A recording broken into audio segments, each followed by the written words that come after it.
Sustiana Pratama dari kelas 03 pagi jurusan Hukum dengan NPM 221100110110249. Saya akan membuat video UTS mata kuliah Metodologi Penelitian dan Penulisan Hukum dengan dosen pengampu Dr. Siti Aisyah, MMH.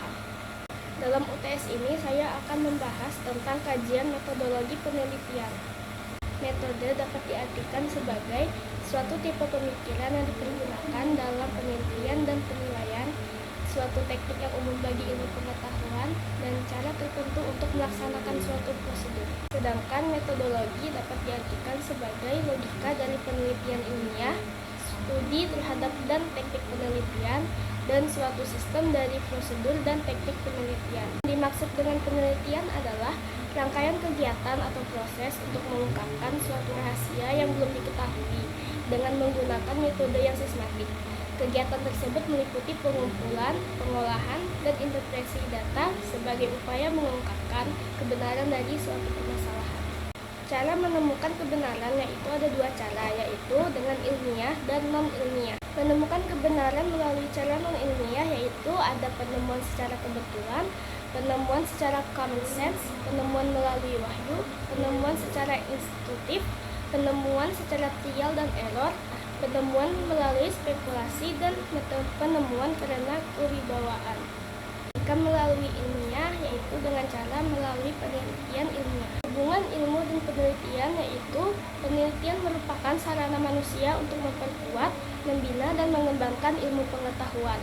Ciri-ciri kegiatan penelitian yaitu dirancang dan diarahkan untuk memecahkan masalah tertentu, pengembangan generalisasi, prinsip-prinsip, dan teori-teori, bertolak pada masalah atau objek yang dapat diobservasi, menggunakan observasi dan deskripsi yang mapan, berkaitan dengan penemuan baru, dan prosedur kegiatan penelitian dirancang secara teliti dan rasional. Kegunaan hasil penelitian yaitu dijadikan peta yang menggambarkan keadaan suatu objek yang sekaligus melukiskan kemampuan sumber daya dan prediksi-prediksi. Dijadikan sarana diagnosis dalam mencari sebab kegagalan sehingga dapat dengan mudah dicari upaya untuk menanggulanginya. Dan terakhir, dijadikan sarana untuk menyusun kebijakan atau polisi dalam menyusun strategi pengembangan. Macam penelitian dibedakan menjadi sifatnya, bentuknya, tujuannya, penerapannya, dan menurut sifat masalahnya. Macam penelitian dibagi menjadi 3 bagian, yaitu ada eksploratoris, deskriptif, dan eksplanatoris. Jika menurut bentuknya yaitu ada diagnostik, preskriptif, dan evaluatif.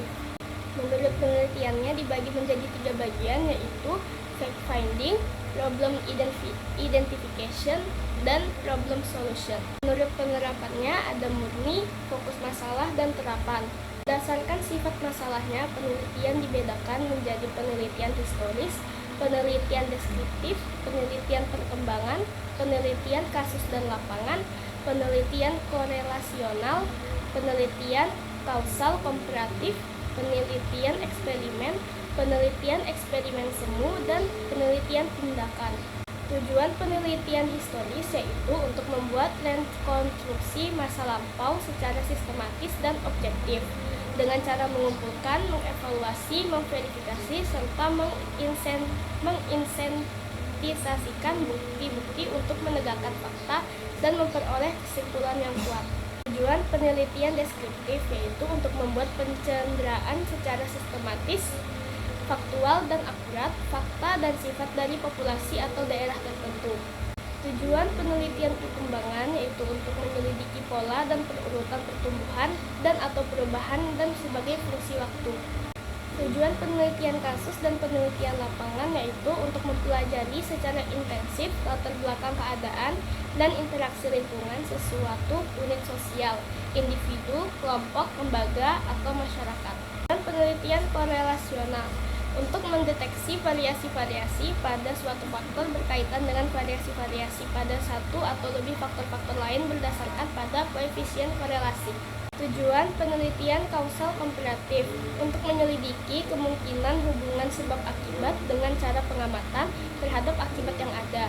mencari kembali faktor yang mungkin menjadi penyebab melalui data tertentu. Tujuan penelitian eksperimental murni untuk menyelidiki kemungkinan hubungan sebab akibat dengan cara membeli perlakuan terhadap kelompok eksperimen dan membandingkan hasilnya dengan kelompok kontrol yang tidak mendapatkan perlakuan. Tujuan penelitian eksperimental semu untuk memperoleh informasi yang merupakan perkiraan bagi informasi yang dapat diperoleh dengan eksperimen yang tidak sebenarnya dalam keadaan yang tidak memungkinkan untuk mengontrol dan atau memanipulasi semua variabel yang relevan. Tujuan penelitian tindakan yaitu mengembangkan keterampilan baru atau cara pendekatan baru untuk memecahkan masalah dengan penerapan langsung dalam praktek.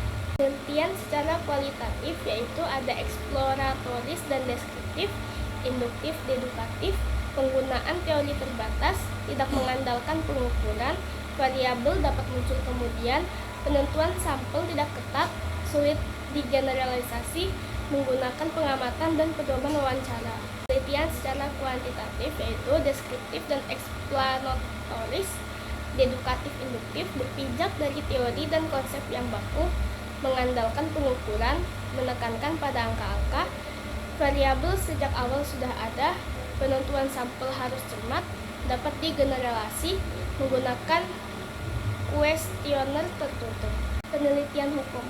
Penelitian hukum yaitu kegiatan ilmiah yang didasarkan pada metode, sistematika, dan pemikiran tertentu yang bertujuan untuk mempelajari satu atau beberapa gejala hukum tertentu dengan jalan menganalisanya dalam rangka menemukan pemecahan masalah. Penelitian hukum dibedakan menjadi dua, yaitu penelitian hukum normatif dan penelitian hukum empiris. Penelitian hukum normatif menekankan pada segi abstraksi, sedangkan penelitian hukum empiris menekankan pada segi observasi. Penelitian hukum normatif yaitu ada penelitian terhadap asas-asas hukum, penelitian terhadap sistematika hukum, penelitian taraf sinkronisasi hukum, penelitian sejarah hukum, dan penelitian perbandingan hukum. Jika penelitian hukum empiris yaitu penelitian identifikasi hukum dan penelitian efektivitas hukum. Penelitian hukum dibagi lagi menjadi dua bagian yaitu penelitian hukum doktrinal dan penelitian hukum non-doktrinal. Penelitian hukum doktrinal yaitu penelitian inventarisasi hukum positif, penelitian asas-asas dasar dan falsafah hukum positif, penelitian hukum inkorekto yang layak diterapkan untuk suatu perkara tertentu, dan penelitian hukum non-doktrinal yaitu penelitian berupa studi empirik untuk menemukan teori-teori mengenai proses terjadinya dan mengenai proses bekerjanya hukum di masyarakat.